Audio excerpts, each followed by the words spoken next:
పనసపండు స్టేటస్ చూడండి.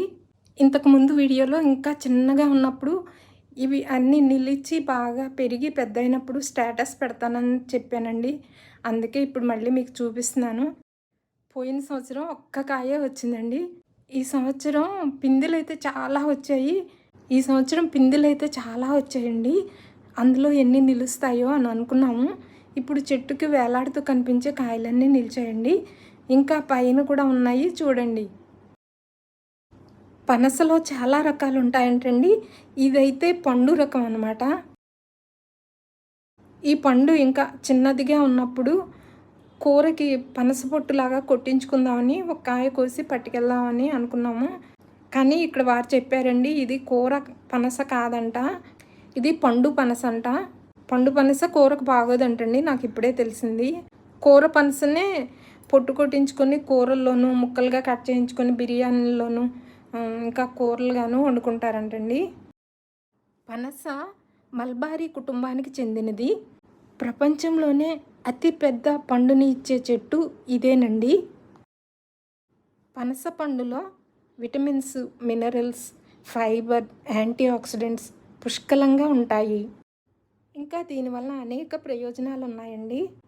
జీర్ణక్రియను మెరుగుపరుస్తుంది, రోగనిరోధక శక్తిని పెంపొందిస్తుంది, గుండె ఆరోగ్యాన్ని కాపాడుతుంది, చర్మ సంరక్షణకు ఎంతో మేలు చేస్తుంది.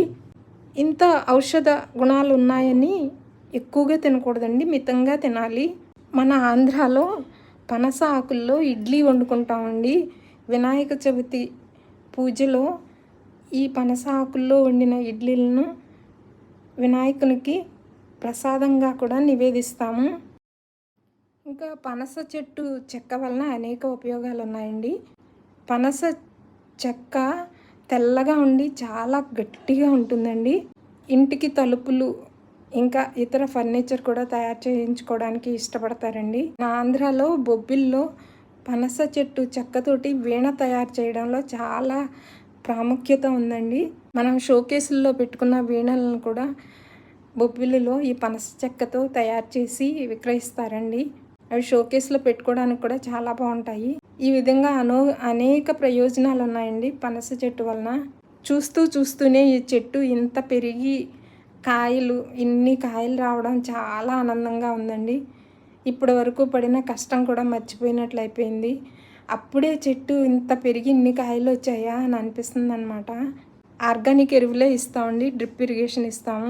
పనస చెట్టును పెంచిన వారు ఇంకా మాకేమైనా సలహాలు సూచనలు ఇవ్వండి. నచ్చితే please like, share and subscribe.